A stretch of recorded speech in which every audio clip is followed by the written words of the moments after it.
Hello, welcome to GhostPrime Reviews. So with the recent leak of Scourge from the Velocitron line, I decided to take a look at Scourge from the 2001 Robots in Disguise line. Now this figure I've had since 2001. It's one of my favorites in my collection. I've been meaning to do a review on this guy for a very, very long time. He is a centerpiece in my Black Convoy collection, and I don't think they've actually topped this yet. He is just an amazing figure with a ton of accessories. There was a little bit of a difference between this one and the Japanese Black Convoy version, which I'll get into in the review. But overall, just know right now he's awesome. So I'm going to get into the review real quick here. But first, please hit that thumbs up button. Subscribe if you haven't. Without any further ado, let's get the review. Okay, looking at the package, there's a couple things to note on this package. My box has been beat up over the years. This is my original box. So the first thing to notice besides Transformers logo and Scourge tanker truck is this picture, and it's present on everything. It is horribly mistransformed. Even the legs are not extended. The shoulders are incorrect. And there you see the trailer here in the back. I still have one missile in there. Again, the pictures are on the same pictures on the side and the back here.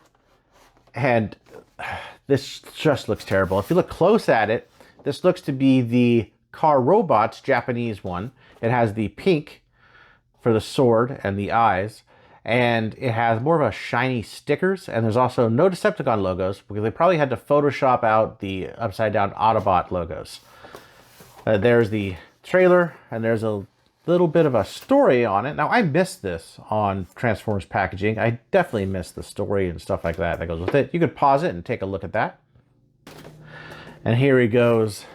Here goes his, I guess there's a little card you could cut out right here. And then his stats, which would be the back of the card. On the top, just has the Transformers, Robots in Disguise name, Decepticon logo, Hasbro logo, Fox Kids, remember that?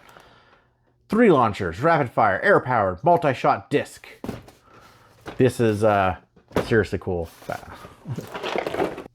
All right, so let's take a look at the alt mode first. That's what it comes packaged in. And he is very, very long. This is a very big toy. I think it retailed for $30 originally. You don't get value like this today. Even if you adjust for inflation, you're not going to get value like this today. This thing is just a beautiful figure. Let's take a look at the cab here. You have chrome on the front. You have the clear windows. Now, I don't know if I could get the light in there, but if you look, it's almost like seats and a steering wheel in there. I think you see in there. And I think that attention to detail is amazing. Very cool. I absolutely love the teal work on it. Even the door is outlined in that teal. And it has a Decepticon logo right there. Chrome rims. Just an exceptional deco on this guy. The under robot, not too bad. I love the storage for the sword, and of course that was also present on G2 but stays really nice, and it even rolls really, really well. And for the trailer, you can see it's done up in this brilliant chrome. On both sides, all the way, almost all the way around on this thing. Just gorgeous. And on the back, we have Scourge, the D12 number, and this is all painted on here. This is not a sticker. With the taillights, and you can see me there. Hi. Very, very cool. I mean, just love this. You got a disc launcher here. See if I could. You twist this, and it comes with 5 of these discs right here. Now, one change between this and the Black Convoy version is these are smooth. The Black Convoy version had a G2 Autobot logo on them.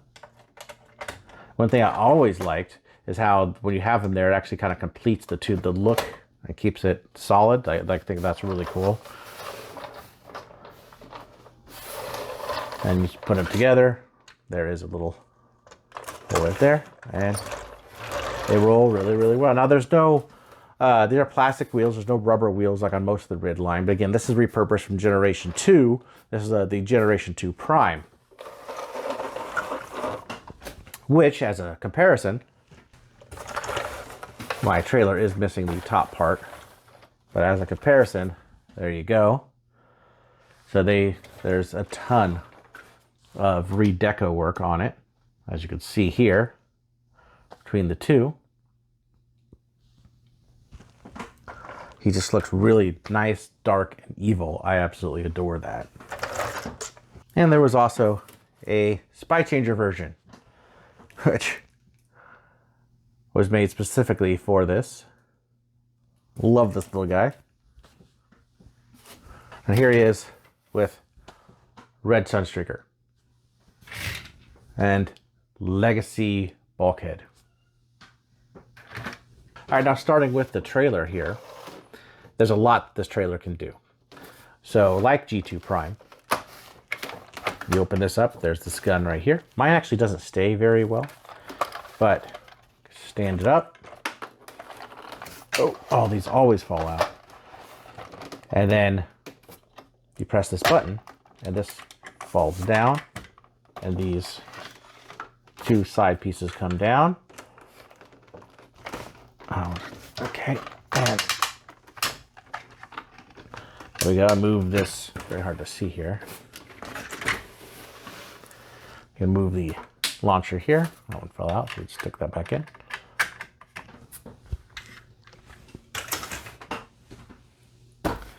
And in these little side pieces here,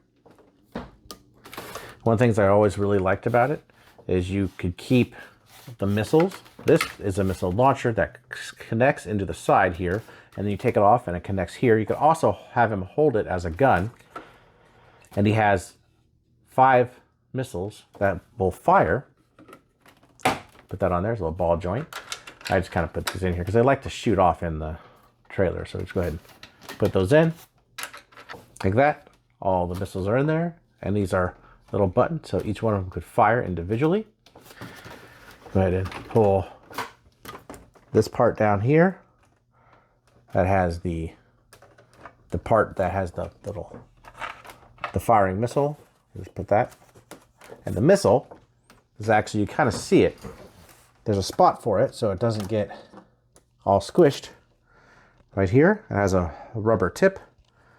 And that only goes on one way. Put that on there. And hit this. It's not working. So I want to break this foam piece. But move this. Actually, one thing I did forget. Go ahead and move the gun down. That out a little bit more. So he has this. Doesn't, I mean, it is big. As you can see, it doesn't barely fits in my review area here. And then, so for the transformation for the cab, go ahead and take off the sword. Pull out the legs. Move the feet down. Turn them around. Take the arms out. Move the shoulders apart and into place. Open the grill. Head comes out.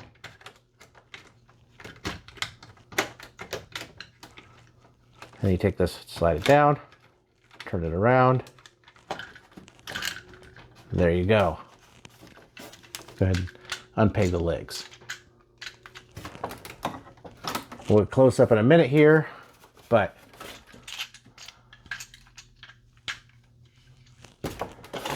there he is with his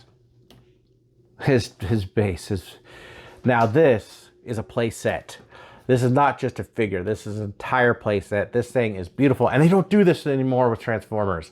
They kind of did with the laser, or the G2 Laser Legacy Prime, but I know they just couldn't afford all the different pieces. I mean, this is something that is a bygone era, unfortunately, in Transformers. It is, of course, a repaint of the Generation 2 Prime. So let's see if I could, let's get in some close-ups of the actual figure here. I'm moving in real close, taking a look at some of this, the head sculpt and other features of this. I mean, love that head sculpt, those dark red eyes and the teal and the just very, very iconic paint job. Same with the launchers, how they're painted. I love, these are stickers, but they do a great job. Moving down some of the teal. One of the things I really, really like about this is the panel lining with the paint. right here, there, on the doors. Got the knees teal there.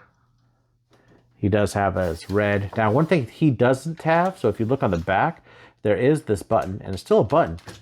And it looks like you put batteries in there, but he doesn't have any light gimmicks at all. They took that out entirely for this release. I think they did it because of cost measures. But either way, I'm glad they didn't take off the paint. I'd rather them take off that or than shave off something else. I mean, this figure is amazing. And if you look, see if I can get this light up in here without knocking anything over. He has exceptional light piping. I mean, just look at that evil red eyes. Oh, just amazing. Love the light piping on him. And you can take off this gun here. Right here, and you can hold it as a gun. So he has a sword and a blaster. A couple quick comparisons. Here he is with the original G2 Prime. Way better than this. Not knocking G2 Prime, but I gotta love that. And G2 Hero Prime was repainted into a Scourge. Doesn't like to stand up really well. There he is next to the KB exclusive Prime. Now these are painted and they're not stickers on the chest on this version. And here he is with the Spy Changer version of him that came out about a year later. Finally, there he is with the Legacy Generation 2 Optimus Prime. The proportions on this are way better than this. So there were a couple things different on the Japanese release. As I stated before, these had inverted G2 logos, and that was carried on to the new Scourge that's coming out, the repaint of the Legacy. The stickers here are actually kind of foil, so they are shiny. And that's really the main differences, besides the pink plastic instead of the red plastic. Really the main differences. So articulation on this guy, his arms could go this far and a little further that way. Not too far. Arms, shoulders out about that far. He does have bicep swivel. We go to here and there. 90 degrees at the elbow. And he does have waist swivel that could go 360. Hips out to there. He could kick about that far. Pretty far, all the way back. 90 at the knee. And he does not have any thigh swivel. He does not have any ankle tilts. And his head is only 360. It's on a peg. But I mean, this is, older technology. Mine actually has, since it was released, has a little bit of a loose arm here. I kind of get it to stay if I kind of get it like that.